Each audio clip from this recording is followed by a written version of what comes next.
ভারতে অবস্থানরত বাংলাদেশের সাবেক প্রধানমন্ত্রী শেখ হাসিনা তার স্থান পরিবর্তন করেছেন। তারেক রহমানের আগে বাংলাদেশে আসবেন বঙ্গবন্ধু কন্যা শেখ হাসিনা। দেখুন কর্মীরা কিভাবে বিজয় মিছিল করতেছে এবং শেখ হাসিনার দেশে আসা নিয়ে কিন্তু তারা উত্তেজনামূলক। এদিকে লক্ষ লক্ষ সৈন্য নিয়ে শেখ হাসিনা বাংলাদেশ আসছে। আওয়ামী লীগকে নিষিদ্ধ করায় হাসিনাকে সবাই সাপোর্ট করছে। দেশ আবারও উত্তাল হয়েছে, চারদিকে গৃহযুদ্ধের পরিস্থিতি। সবকিছু দেখানো হবে এই সম্পূর্ণ প্রতিবেদনে। বাংলাদেশে কি আওয়ামী লীগের ফেরা একেবারে কার্যত সময়ের অপেক্ষা? আওয়ামী লীগ কি নিষিদ্ধ হলো? না দর্শক, আওয়ামী লীগ নিষিদ্ধ হয়নি। আওয়ামী লীগকে নিষিদ্ধ করার ব্যাপারে এবার সরকারি শিলমোহর পড়ল। সরকার থেকে পরিষ্কার জানিয়ে দিল ভারত মোটেই খুশি নয়। আজ টাইমস অফ ইন্ডিয়ায় বেরিয়েছে, বিনা প্রক্রিয়ায় আওয়ামী লীগ নিষিদ্ধ করা উদ্বেগজনক। ভারত শিক্ষার্থীদের 3 দফা দাবিতে মার্চ টু যমুনা কর্মসূচিতে পুলিশের জলকামান, লাঠিপেটা ও টিয়ার শেল ছোড়ার ঘটনা ঘটেছে। যখন সমন্বয়ক এখন আন্দোলন নিয়ে সচিবালয় অথবা সংসদের দিকে তারা যায়, তখন তাদেরকে হামলা তো দূরের কথা, তাদেরকে কোনো বাধাও দেওয়া হয়নি। এনসিপি কে স্বাগতম জানানো হলো, ঠান্ডা পানি মারা হলো, কিন্তু আমাদেরকে তারা কি স্পেশাল কেউ? আজকে সকাল থেকে আমরা শুনতে পেয়েছি জগন্নাথ বিশ্ববিদ্যালয় থেকে একটি আন্দোলন তারা করেছেন, 3টি দাবি দিয়েছেন। কিছু জেহাদি শক্তিরা তারা বলছেন কলকাতাকে উড়িয়ে দেওয়ার পরিকল্পনা তাদের রেডি। তারা বলছেন কলকাতাকে ওড়াবার জন্য বাংলাদেশ সেনাবাহিনীর জেট, ফাইটার জেটেরও প্রয়োজন নেই। আমরা আমাদের অধিকার নিতে আসছি, কোনো দয়া দরতে আসি নাই, কারো দয়ার পাত্র আমরা না। দর্শক, আবারও জাতীয় সঙ্গীতের অবমাননা, জাতীয় সঙ্গীতের কার্যক্রম থামিয়ে দেওয়ার ঘটনা ঘটেছে ঢাকাতে। গত 10ই মে এনসিপির আন্দোলনে কারা এই কাজ করেছিল সেই দায় এনসিপি নেয়নি, কিন্তু পুরো দায় এনসিপির উপরেই চেপেছে। দর্শক, আপনারা জানেন কি যে এই মুহূর্তে রাষ্ট্রপতি ও সেনাপ্রধান ঠিক কতটা বিপদের মুখে রয়েছে, এবং এই বিপদের আঁচ বুঝে সেনানিবাসে ইতিমধ্যে একটা তোলপাড় শুরু হয়ে গিয়েছে। হ্যাঁ, চারদিকে এখন তুলপাড় শুরু হয়েছে। একদিকে আওয়ামী লীগকে নিষিদ্ধর বিষয়ে হচ্ছে, আবার অন্যদিকে ভারতের বিভিন্ন সিদ্ধান্ত এবং শেখ হাসিনার বিভিন্ন প্রত্যাবর্তন, এটা নিয়ে অনেক কাণ্ড হচ্ছে।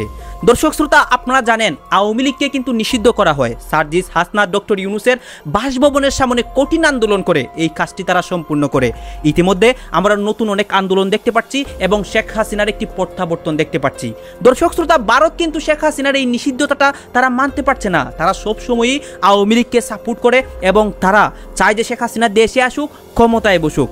কিন্তু এখন এটা কি হতে যাচ্ছে, এই বিষয়গুলো দেখে সারা বিশ্বের মানুষ অবাক হচ্ছে। দর্শক শ্রোতা, দেশের সর্বশেষ আপডেট নিউজ নিয়ে আমাদের কাছে অনেক ইম্পর্টেন্ট তথ্য এবং ভিডিও আসে। সবকিছু আপনাদের সামনে এই একটি ভিডিওর মধ্যে ধারাবাহিকলি তুলে ধরবো। আপনারা সম্পূর্ণ ভিডিও দেখলে আপনাদের মনে যতগুলো প্রশ্ন রয়েছে দেশের রাজনীতি নিয়ে, সকল প্রশ্নের উত্তর পেয়ে যাবেন। আসুন আমরা কথা বাড়াচ্ছি না, আমরা সরাসরি ভিডিওর মূল আলোচনাতে চলে যাচ্ছি। বাস্তবতা হচ্ছে যে বাংলাদেশে বিএনপি ক্ষমতা আসবে না, এবং তারেক রহমানের আগে বাংলাদেশে আসবেন বঙ্গবন্ধু কন্যা শেখ হাসিনা। এই কথাটি মনে রাখবেন। বঙ্গবন্ধু কন্যা শেখ হাসিনা বাংলাদেশে আসবেন, আসবেন মানে আসবেন, এবং তারেক রহমানের আগে আসবেন। কারণ বাংলাদেশে এই 9 মাসে সেই পরিস্থিতি তৈরি হয়েছে। কিভাবে তৈরি হয়েছে আসুন আপনাদেরকে একটু বলি। নাম্বার 1, 5ই আগস্টের পূর্বে বঙ্গবন্ধু কন্যা শেখ হাসিনার নেতৃত্বে যখন বাংলাদেশ আওয়ামী লীগ সরকার ছিল, তখন এদেশের মানুষের নিরাপত্তা ছিল, সামাজিক নিরাপত্তা ছিল, এবং অর্থনৈতিকভাবে মানুষ সমৃদ্ধ ছিল, মানুষের রুটি রুজি ছিল, আয় রোজগার ছিল, আইন শৃঙ্খলা পরিস্থিতি ভালো ছিল, দেশে একটা স্টেবল পরিস্থিতি ছিল। কিন্তু 5ই আগস্টের পূর্বে এরকম একটি ঘটনা হওয়ার পরে মানুষ ধরে নিয়েছিল যে হয়তো এরকম একটা পরিস্থিতির পরে 1 মাস 2 মাস বা কিছুদিন এরকম হতে পারে। কিন্তু এই প্রক্রিয়াটা যখন দীর্ঘদিন যাওয়ার পরে মানুষ বাংলাদেশের যে অবস্থা সৃষ্টি হচ্ছে, এবং এই জামাত শিবির সহ এই যে যুদ্ধ অপরাধী যে চক্রটা, দেশবিরোধী যে চক্রটা, যারা পাকিস্তানের অখণ্ডতা চায়, তারা বাংলাদেশে দিন দিন এমন কাজকর্ম করছে। পাশাপাশি আমাদের অপোজিট রাজনৈতিক দল বিএনপি সারা বাংলাদেশে এমনভাবে ব্যাপকভাবে চাঁদাবাজি করছে যে নাম্বার 1, এটি হচ্ছে যে এখন একটা মানুষের মনে একটা বদ্ধমূল ধারণা হয়েছে যে বঙ্গবন্ধু কন্যা শেখ হাসিনার নেতৃত্বে, আওয়ামী লীগের নেতৃত্বে বাংলাদেশ ভালো ছিল। এটি হচ্ছে পাবলিক সেন্টিমেন্ট, পাবলিক পারসেপশন, এটা সারা বাংলাদেশে তৈরি হয়েছে। তার মানে হচ্ছে জনসমর্থন আওয়ামী লীগের এখন পক্ষে। এটা হচ্ছে জনসমর্থনের বিষয়। দ্বিতীয় বিষয়টাতে আসেন, যে দ্বিতীয় বিষয়টা হচ্ছে যে এই সরকারের মেইন 2 জন ব্যক্তি হচ্ছে অন্তর্বর্তী সরকারের রাষ্ট্রপতি এবং সেনাপ্রধান এক পক্ষে, এবং প্রধান উপদেষ্টা সহ উপদেষ্টা পরিষদ আছেন এক পক্ষে। কিন্তু ক্ষমতার কেন্দ্রবিন্দুতে সবচেয়ে বেশি যে পাওয়ার হোল্ড করেন সে হচ্ছে রাষ্ট্রপতি। রাষ্ট্রপতি যদি চান তাহলে এই প্রধান উপদেষ্টাকেও সরিয়ে দিতে পারেন। আর তারপরে হচ্ছে মাসল পাওয়ার, যেটা শক্তি, মাঠের শক্তি, মাসেল পাওয়ার, সেটা কার কাছে? সেনাবাহিনীর কাছে। সেনাবাহিনী ইচ্ছা করলে বাংলাদেশে যে কোনো সময় যে কোনো জিনিস ঘটাই দিতে পারে। তাহলে এই সবচেয়ে যে বড় দুইটা শক্তি, এই দুইটা শক্তি এমনিতে তো আওয়ামী লীগের নিয়োগ, রাষ্ট্রপতি আওয়ামী লীগের নিয়োগপ্রাপ্ত এবং সেনাপ্রধান আওয়ামী লীগের নিয়োগপ্রাপ্ত। তো যেহেতু তারা আওয়ামী লীগের নিয়োগপ্রাপ্ত, সেই জন্য তারা আওয়ামী লীগের প্রতি মোরলেস একটা অবশ্যই একটা দুর্বলতা আছে, একটা আওয়ামী লীগের প্রতি একটা সহানুভূতি আছে। এখন এই সহানুভূতির বিপরীতে এই সহানুভূতিটাকে মাঠে এনে এই যে এনসিপি, জামাত এবং এই যে ইসলামিক মৌলবাদী দলগুলো, তারা চাচ্ছে যে সেনাবাহিনী প্রধানকে সরিয়ে দিতে। এবং সেনাবাহিনী প্রধান এটা ভালোভাবেই জানে, যদি সেনাবাহিনী প্রধানকে সরিয়ে দেওয়া হয় তাহলে তাকে গ্রেপ্তার করা হবে, তাহলে তাকে নির্যাতন করা হবে, তাকে জেলে যেতে হবে, তাকে অপমান হতে হবে, অপদস্থ হতে হবে। তো এখন সেনাবাহিনী প্রধানের হাতে একটা অপশন খোলা আছে, সেটা হচ্ছে বাংলাদেশ আওয়ামী লীগের উপর ভর করে সেনাবাহিনী প্রধানকে টিকে থাকার। এবং রাষ্ট্রপতি যদি থাকতে চায় তাহলে রাষ্ট্রপতিকে বাঁচতে হলে একটাই পথ আছে তার কাছে, যদি যেমন রাষ্ট্রপতি হামিদের আব্দুল হামিদ সাহেবের বিরুদ্ধে যেরকম হয়েছে, ওনার বিরুদ্ধে একই অবস্থা হবে। ওনাদের একটাই পথ হচ্ছে যে আওয়ামী লীগকে আঁকড়ে ধরে রাখা। এখন বাংলাদেশের সবচেয়ে যে বড় দুইটা শক্তি, সেনাপ্রধান এবং রাষ্ট্রপতি, তাদের দুইজনের কাজ হচ্ছে আওয়ামী লীগকে আঁকড়ে ধরা, আওয়ামী লীগের কাঁধে ভর করে দেশটাকে রক্ষা করা এবং তারা নিজেরা রক্ষা পাওয়া। এই কারণে এখন বাংলাদেশের দুইটা মেইন শক্তি, আপনারা দেখেন, একবার ভাবুন যে বাংলাদেশের দুইটা মেইন পাওয়ার, একটা হচ্ছে মাসল পাওয়ার, যেটা মাঠ নিয়ন্ত্রণ করতে পারবে, আর একটা হচ্ছে এক্সিকিউটিভ পাওয়ার, যেটা কলমের খোঁচায় যা কিছু করতে পারবে। এই দুইটা পক্ষই এখন, এই দুইটা অংশই এখন আওয়ামী লীগকে ব্যাপকভাবে সমর্থন করছে। আওয়ামী চাচ্ছে যে এই দেশে আওয়ামী লীগ থাক। যদি আওয়ামী লীগ না থাকে তাহলে বাংলাদেশে অস্তিত্ব থাকবে না, স্বাধীনতা অস্তিত্ব থাকবে না, সার্বভৌমত্বের অস্তিত্ব থাকবে না, এবং তাদের নিজেদের অস্তিত্ব থাকবে না। তার মানে এখন হচ্ছে আওয়ামী লীগের জন্য মাঠে আসার সকল দুয়ার খোলা, যে কোনো সময় আওয়ামী লীগ মাঠে আসবে। আর বিএনপির যে অবস্থা হচ্ছে, যে বিএনপি এতদিন বসেছিল যে তারা আওয়ামী লীগ নির্যাতন করে, আওয়ামী লীগকে দূরে রেখে মাঠে চাঁদাবাজি করবে, দান্দাবাজি করবে, লুটপাট করবে, তারপরে যখন নির্বাচন হয় তারা ক্ষমতায় যাবে। কিন্তু দিন দিন সেই অবস্থা আস্তে আস্তে ক্ষীণ হয়ে আসছে। তাদের কাছে এটা স্পষ্টত পরিষ্কার যে বাংলাদেশে এই ইউনূস আর নির্বাচন দিচ্ছে না। না দর্শক, আওয়ামী লীগ নিষিদ্ধ হয়নি, আওয়ামী লীগের কার্যক্রম নিষিদ্ধ হয়েছে। মির্জা ফখরুল ইসলাম আলমগীর আওয়ামী লীগের কার্যক্রম বন্ধ রাখার সিদ্ধান্ত নেওয়ায় অভিনন্দন জানিয়েছে, আনন্দ প্রকাশ করেছেন। তিনি বলেছেন যে আমরা আনন্দিত যে বিলম্ব হলেও গত রাতে অন্তর্বর্তীকালীন সরকার ফ্যাসিবাদী সরকারের সঙ্গে যুক্ত ব্যক্তিদের মানবতা বিরোধী অপরাধের বিচার দ্রুত করার এবং বিচার কার্য নির্বিঘ্ন করার স্বার্থে ফ্যাসিবাদী দল আওয়ামী লীগ এবং তার সঙ্গে যুক্ত সব সংগঠনের কার্যক্রম বন্ধ রাখার সিদ্ধান্ত নিয়েছে। তো যে এই পরিস্থিতির মধ্য দিয়ে গত রাতে জরুরি বৈঠকের মধ্য দিয়ে তারা সিদ্ধান্ত নিয়েছে। তার আগে এনসিপি, জামাত তারা আন্দোলন করছিল, শাহবাগ ব্লকে, তারপরে ইন্টারকন্টিনেন্টালের সমাবেশ, 1 ঘন্টার মধ্যে সিদ্ধান্ত নিতে হবে। 1 ঘন্টা সবই বোঝাই যাচ্ছিল যে কি হচ্ছে না হচ্ছে। যারা আন্দোলন করছে তারা জানে যে কি হচ্ছিল। কেউ কেউ বলেন যে এটা ফ্রেন্ডলি ম্যাচ হয়েছে। তো সেই ম্যাচে থাকলো এনসিপি, থাকলো জামাত, থাকলো হেফাজত, থাকলো কিন্তু বিএনপি থাকলো না। বিএনপি তার নিজের অবস্থানটা আলাদাভাবে রেখে সরকারের এই সিদ্ধান্তে তারা সন্তোষ প্রকাশ করলো। কিন্তু আওয়ামী লীগের বিচার, অর্থাৎ আওয়ামী লীগ কিন্তু নিষিদ্ধ হলো না, আওয়ামী লীগের কার্যক্রম নিষিদ্ধ হলো বিচার না হওয়া পর্যন্ত। এখন আওয়ামী লীগের বিচার কি হওয়া উচিত কি উচিত না, বিএনপি বলছে যে আওয়ামী লীগের বিচার হওয়া উচিত এবং এই ব্যাপারে আইনগতভাবে, অর্থাৎ আইন করে আন্তর্জাতিক যুদ্ধ অপরাধ ট্রাইব্যুনাল আছে, সেই ট্রাইব্যুনালের যে অধ্যাদেশ, সেই অধ্যাদেশ সংশোধন করে করা যেতে পারে। সরকার সেই উদ্যোগ নিচ্ছে, কিন্তু সেই কারণে সরকার কিন্তু বলেনি যে আওয়ামী লীগ নিষিদ্ধ, বলছে আওয়ামী লীগের কার্যক্রম নিষিদ্ধ। আপাতত যারা আন্দোলন করছে তাদের একটা সান্ত্বনা যে তাদের আন্দোলনের মুখে সরকার এটি করেছে। প্রশ্ন তুলতেই পারেন কেউ, অন্য দেশের অভ্যন্তরীণ বিষয়ে ভারত কেন নাক গলাবে? এই প্রশ্ন যারা করবেন তাদের মনে রাখতে হবে, তাদের দেশ তৈরি করতে গিয়ে ওই পূর্ব পাকিস্তান থেকে বাংলাদেশে রূপান্তর করতে প্রশ্ন তুলতেই পারেন কেউ, অন্য দেশের অভ্যন্তরীণ বিষয়ে ভারত কেন নাক গলাবে? ভারত কেন নাক গলাবে? এই প্রশ্ন যারা করবেন তাদের মনে রাখতে হবে, তাদের দেশ তৈরি করতে গিয়ে, অর্থাৎ পূর্ব পাকিস্তান থেকে বাংলাদেশের রূপান্তর, সেই রূপান্তরের পেছনে ভারত যে ত্যাগ করেছে, সেই ত্যাগের অধিকারে ভারতের শুধু নাক নয়, মুখ, চোখ, এমনকি সারা শরীর গলাবার অধিকার আছে ভারতের, সারা শরীর। বাংলাদেশের স্বাধীনতা বিরোধী শক্তি যারা আজ ক্ষমতা দখল করে আছে তারা তো মুছে দিতে চান ৭১কে, আর সেই সঙ্গে ভারতের অবদান কি? সেই নিমক হারামদের মনে করিয়ে দিই একটা কথা, আর্থিকভাবে লক্ষ লক্ষ শরণার্থীর আগমন এবং যুদ্ধ এবং সেই যুদ্ধ নিয়ে ভারতীয় অর্থনীতির ওপর একটা বিরাট ভারী বোঝা চেপে বসেছিল সেই ৭১-এ, যার ফলে সম্পদ পুনর্বন্টনের প্রয়োজন হয়েছিল এবং দেশের যে চতুর্থ 5-year প্ল্যান, পঞ্চবার্ষিক পরিকল্পনা, সেই পরিকল্পনায় চাপ পড়েছিল, বন্ধ করে দিতে হয়েছিল বহু পরিকল্পনার বহু অংশ। সামরিকভাবেও ভারত একটি চূড়ান্ত বিজয় অর্জন করলেও ভারতীয় সেনাবাহিনীর ৩,৫০০ সেনা প্রাণ দিয়েছিলেন বাংলাদেশকে স্বাধীন করার লড়াইয়ে, আহত হয়েছিলেন কয়েক হাজার। সামরিক সম্পদের ক্ষতি তৎকালীন সময়ে সামরিক সম্পদের ক্ষতি কয়েকশো কোটি, আর্থিক ক্ষতি সেই আমলে প্রায় ১০,০০০ কোটি রুপি। সুতরাং ভারতের অধিকার আছে নাক গলাবার, শুধু নাক নয়, ওই যে বললাম নাক, চোখ, মুখ, কান, এমনকি পুরো শরীর নিয়ে বাংলাদেশের ব্যাপারে গলাবার অধিকার, তাদের সেখানে হাত দেওয়ার অধিকার আছে ভারতের। আবার শুধু শরীরটা নিয়ে যে যাবে ভারত তা নয়, নিজেকে বাঁচাতে এবং বাংলাদেশের সাধারণ মানুষকে বাঁচাতে খালি হাতে নয়, ভারত যাবে অস্ত্র হাতে। হ্যাঁ, অস্ত্র হাতে নিয়ে যাবে, সেই অধিকার ভারতের আছে। আর ৩ দিনে শুয়ে পড়েছে গুরু পাকিস্তান, আর চেলা বাংলাদেশ কদিনে শুয়ে পড়বে? দিন লাগবে না, কয়েক ঘন্টাই যথেষ্ট। ট্রাম্প সাহেবের মর্জির ওপর বাংলাদেশকে ছেড়ে দিয়ে বাংলাদেশের বুকে মার্কিন সেনাঘাঁটি করবার প্রস্তাব মেনে নিয়ে যে বাংলাদেশিরা ইউনূসের নেতৃত্বে ভাবছেন, তাদের দলবলরা ভাবছেন যে আমেরিকা বুঝে রক্ষা করবে তাদের, মেড়া লড়ে খুঁটির জোরে।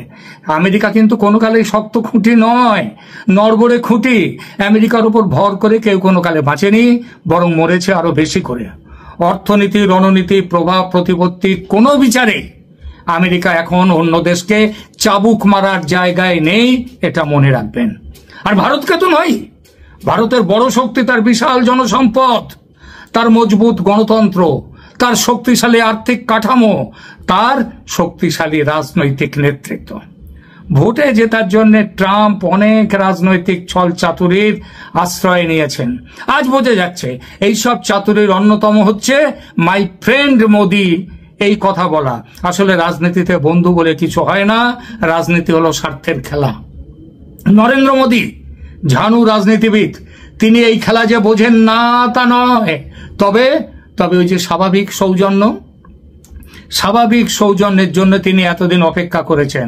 তারপর সৌজন্যের সেই গণ্ডি পেরোতেই মোদি অন্য রূপ নিয়েছেন।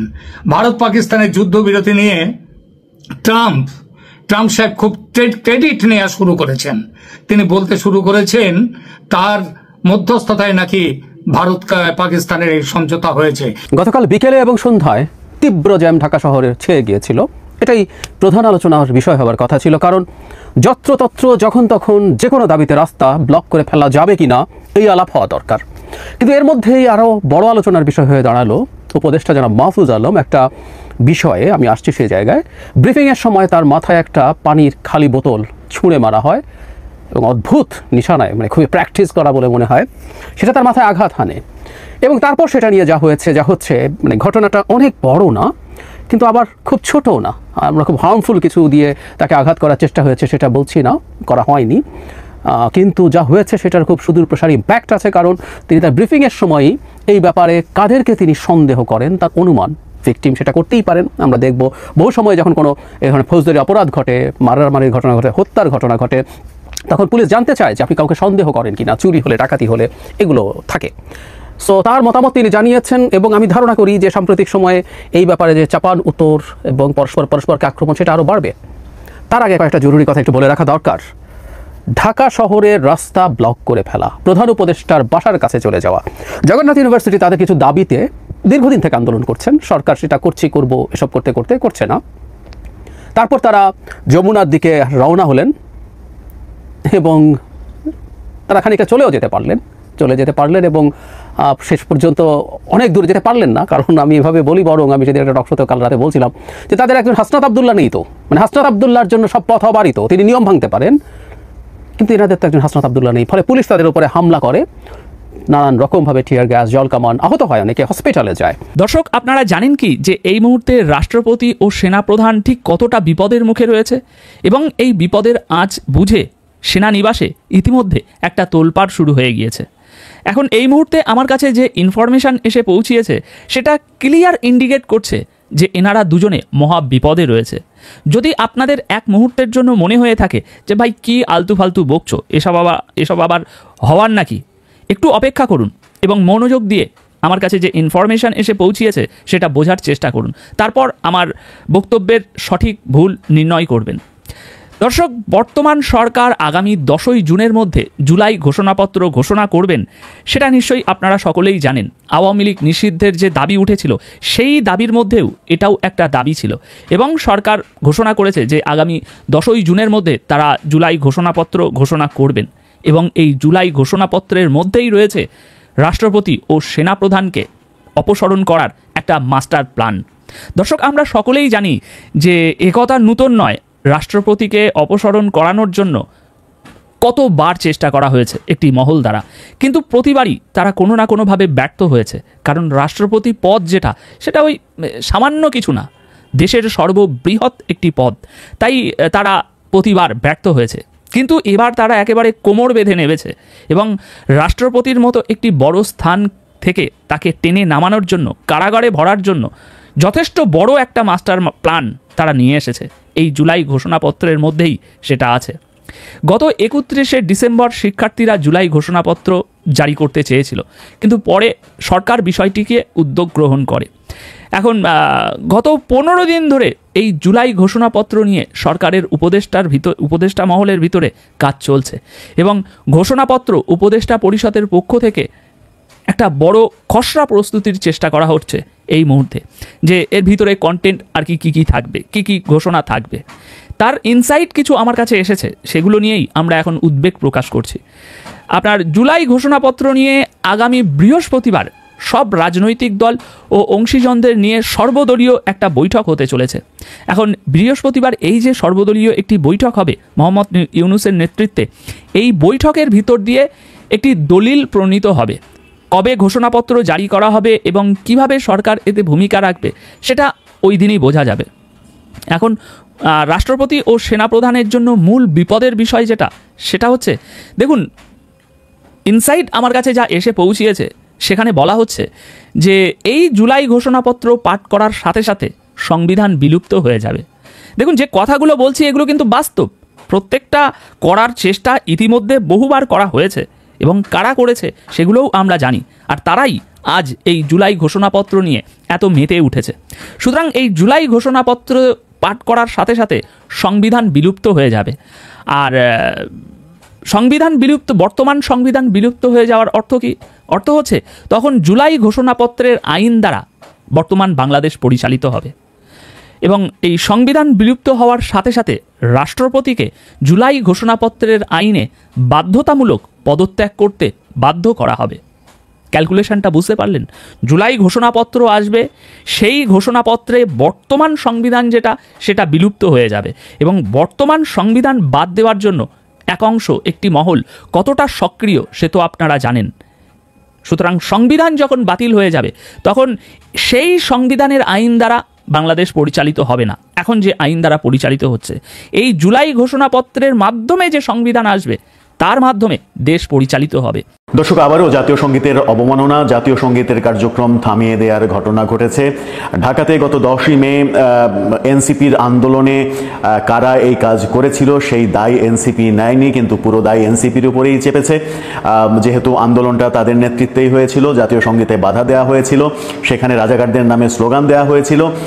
জাতীয় সঙ্গীত অবমাননার পরে বাংলাদেশে ঢাকা রাজু ভাস্কর্যের সাথে বাংলাদেশে বিভিন্ন জায়গায় জাতীয় সঙ্গীত গেয়ে এর প্রতিবাদ করার ঘটনা আমরা দেখেছি। বরিশাল, বরগুনা সহ দেশের বিভিন্ন জায়গায় এই প্রতিবাদ কর্মসূচি করা হয়েছে। এবার বগুড়াতে এরকম একটা কর্মসূচি আয়োজন করেছিল উদিসি, সেই কর্মসূচিতে আক্রমণের ঘটনা ঘটেছে বলে গণমাধ্যম খবর দিচ্ছে। কিন্তু মজার খবর হলো, গণমাধ্যম এই খবরটা দেওয়ার পরে আবার কি যেন অজ্ঞাত একটা কারণে ঘোষণা দিয়ে সেই খবর আবার প্রত্যাহারও করে নেওয়া হয়েছে। তার মানে জাতীয় সঙ্গীত অবমাননাকারীরা কি অনেক বেশি শক্তিশালী আমাদের চাইতে? সেই আলোচনাই করবো এই ভিডিওতে। বলছিলাম আবারও জাতীয় সঙ্গীত অবমাননার ঘটনা ঘটল। জাতীয় সঙ্গীত গাইছিলেন উদীচীর শিল্পীরা বগুড়াতে। প্রতিবাদ ছিল ঢাকায় যে জাতীয় সঙ্গীতের অবমাননা করা হয়েছে, সেই ঘটনার প্রতিবাদে তারা এই কর্মসূচি পালন করছিলেন। সেখানেই এক শ্রেণীর উগ্র সাম্প্রদায়িক গোষ্ঠী, বেশ কয়েকজনের দল, 20-25 জনের একটা দল গিয়ে সেটাতে বাধা দেয় এবং সেটা পণ্ড করে দেয়। সেখানে তারা বিভিন্ন রকমের স্লোগান দেয়, যে স্লোগানগুলো বৈষম্য বিরোধী আন্দোলনের সময় বিভিন্ন জনকে দিতে দেখা গেছে। তাহলে এরা কারা? এরা কি বৈষম্য বিরোধী আন্দোলনের নাম ভাঙিয়ে সেই পরিচয়টাকেই ওখানে শো করতে চাচ্ছে, নাকি এরা সত্যি সত্যি উগ্র সাম্প্রদায়িক গোষ্ঠী যারা কিনা আসলে জাতীয় সঙ্গীতকে ওন করে না? এরই মাঝে বাংলাদেশের একজন বিখ্যাত হুজুর, যিনি কিনা একটা ফাউন্ডেশন করে চাঁদা তুলে টাকা তুলে সারা দেশে বিভিন্ন সাহায্য সহযোগিতার এক ধরনের ফাওড়া গেড়েছেন, গত বন্যার মধ্যে দেখেছি যে মানুষ তাকে দান করার জন্য অতি উৎসাহী, সেই মাওলানা ফতোয়া দিয়েছেন যে এই জাতীয় সঙ্গীত ইসলাম বিরোধী, এই জাতীয় সঙ্গীত আমাদের নয়।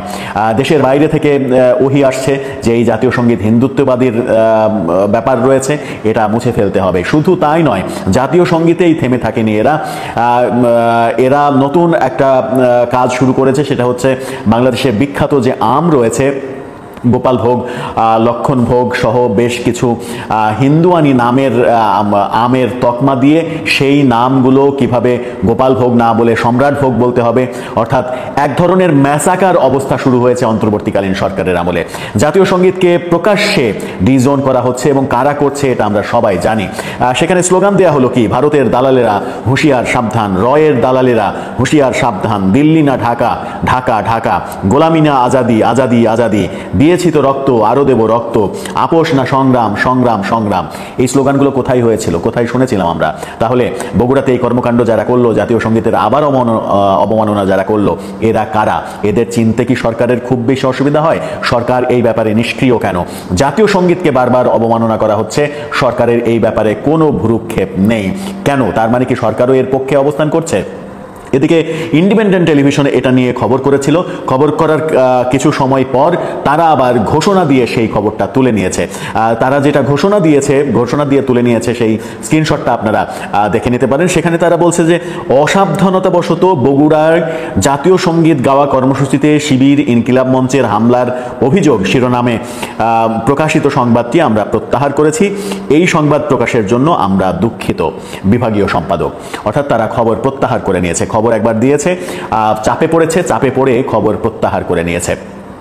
ভিডিওতে আপনারা একটু কি দেখে নেবেন যে সেখানে কি অবস্থা তৈরি হয়েছিল। এক সাইডে জাতীয় সঙ্গীত গাওয়া হচ্ছে, সামনে এই ধরনের ফাউল স্লোগান দেওয়া হচ্ছে, যে স্লোগান জাতীয় সঙ্গীতের মর্ম প্রশ্নবিদ্ধ করে, জাতীয় সঙ্গীতকে প্রশ্নবিদ্ধ করে এবং জাতীয় সঙ্গীতের মান সম্মানকে ধুলোয় লুটিয়ে দিয়েছে তারা।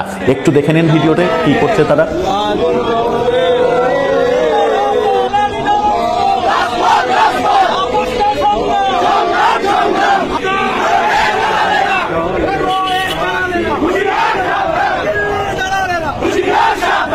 এটা যদি চলতে থাকে, এইভাবেই যদি চলতে থাকে এই দেশে জাতীয় সঙ্গীতের অবমাননা, মুক্তিযুদ্ধের অবমাননা, মুক্তিযোদ্ধাদের অবমাননা, তাহলে সরকার কি বিতর্কিত হচ্ছে না? সরকার কি প্রশ্নের মুখে পড়ছে না? যদি সরকার প্রশ্নের মুখে পড়ে তাহলে সরকারের উত্তরটা কি দেবে? সরকার কোন পক্ষের মানুষ, সেই উত্তরটা সরকারকে কিন্তু দিতেই হবে। আর ইন্ডিপেন্ডেন্ট টিভিকেও এই ব্যাপারটা নিশ্চিত করতে হবে যে এই খবরটা তারা একবার দিল, আবার তারা তুলে নিল কেন, কোন কারণে তুলে নিল? তাহলে কি তারা ভুল খবর দিয়েছিল, ভুল খবর দিয়ে মানুষকে ভুল মেসেজ দিয়েছিল, নাকি চাপে পড়ে মবের ভয়ে তারা এই খবরটি তুলে নিল? তাদেরকেও এই ব্যাপারটা স্পষ্ট করতে হবে। কারণ আমরা ইদানিং দেখছি গণমাধ্যম তার স্বাধীনভাবে যে পথ চলা, সেই স্বাধীনভাবে পথ চলতে পারছে না। গণমাধ্যমকে নিয়ে নানা রকমের কথা হচ্ছে। গণমাধ্যম আদৌ স্বাধীন কিনা সেই প্রশ্ন উঠছে। গণমাধ্যমের বিরুদ্ধে মবের হুমকি দেওয়া হচ্ছে। এই ঘটনাগুলো কিন্তু আমরা দেখছি।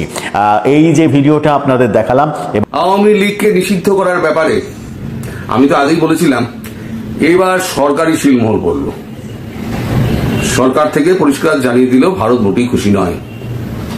আজ টাইমস অফ ইন্ডিয়া বেরিয়েছে, বিনা প্রক্রিয়ায় আওয়ামী লীগ নিষিদ্ধ করা উদ্বেগজনক ভারত। আজকে নয়, বেরিয়েছে কালকে লেট নাইটে 13ই মে 2025।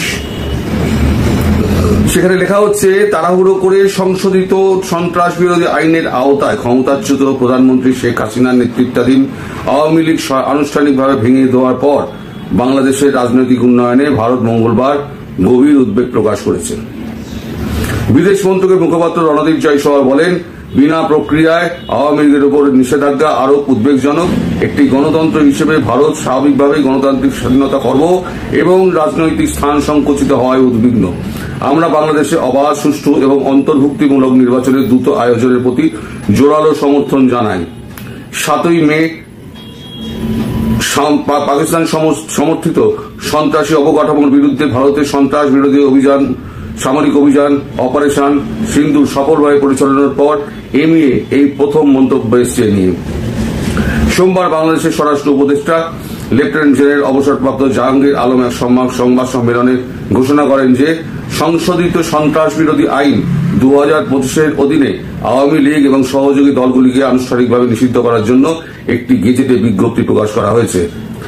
বাংলাদেশের স্বরাষ্ট্র মন্ত্রণালয়ের এক উচ্চতন কর্মকর্তা ব্যাখ্যা করেছেন যে আন্তর্জাতিক অপরাধ ট্রাইব্যুনাল অব বাংলাদেশ আওয়ামী লীগ নেতা কর্মীদের বিচার সম্পন্ন না করা পর্যন্ত এই নিষেধাজ্ঞা বহাল থাকবে।